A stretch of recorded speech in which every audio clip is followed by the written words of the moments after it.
La la la la la.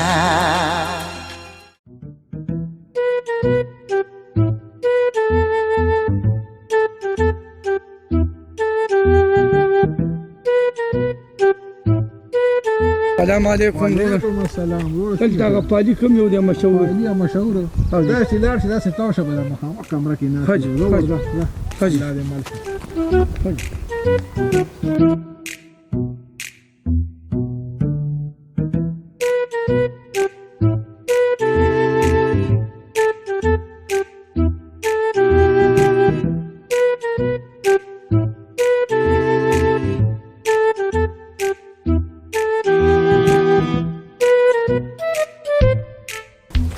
عمده دی کارو شو سړی خو مې محو کې خو د پالي نه ښکاري خو ځه د خپل قسمت په وګورو.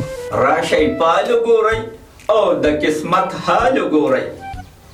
یاره واقعي مړه بازار څه دی دا دی ښه دی دې شاړه کې چې څوک مو څنګه چپه کو بس چپه کړي به مو سپکارو شي که نه اوس سپکارو شي اوس علي ماما دی او په خیر په خیر سړی خو را داسې کیجاوه غوندې ښکاري خو داسې چل دی نه مړه چې هر څوک یې مو ووایي علي ماما درېیمه ورځ ده دا لاس مې داسې کړېږي.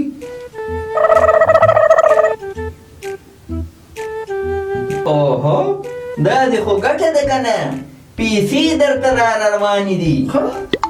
یاره چې دا بل لاس مې هم داسې لږ وګوره کړېږي.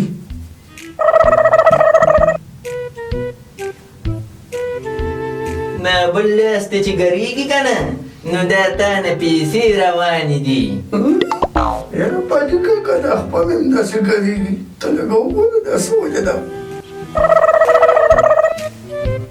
دا خپلې چې ګرېږي که نه نو داسې چل دی که نه چې په سفر روانې اوس پته نه لګي چې ګور ته روانې او که کور ته روانې. یاره چې تاسو مې دا څټ وګورئ د شپې هم ډېر زیات ګرېږي. باسه خارښ در باندې لګېدلې د خدای دې بېخ وباسه چېرته ډاکټر ته لاړ شه مړه ماله راغی ځه پڅه.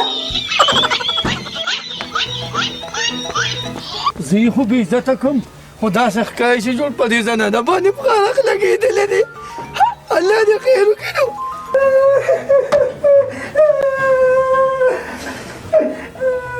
څه تکلیف ته درته تلورې د خیره سره خاوند خرچه نه درکوي. پوه شم لاس را دې خوا که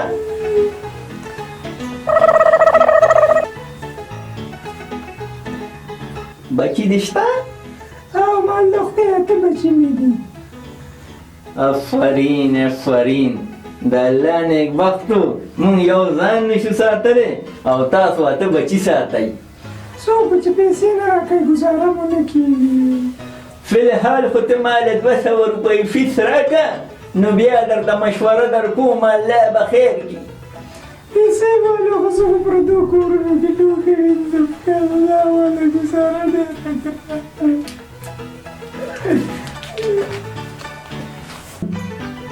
دا لاس دې رابار که ډېر کمالي لاس دې دی یو مشوره در کوم او په غور سره یې له مانه واوره چې خاوند دې کور ته راشي که نه نو هغه له به وایي چې پیسې راکړه.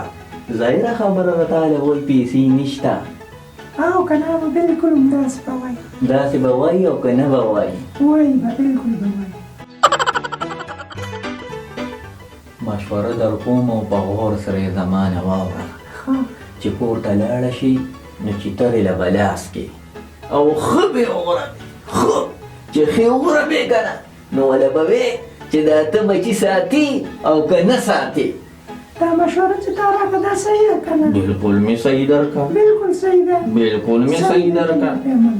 ما چې چاته مشوره ورکړې ده که نه او هغه یې نه ده منلې نو یې زما خپو ته راغلي او ما نه یې معافیانې غوښتي دي. داسې کوې ترورې تا خو په ما ګزار وکړو. زه دې ښځه یم ښه بچې روډۍ شو خرچه نه راکوې راکړه شه په پیسې واله 200 روپۍ واله نور راکړه دا خو زما دي.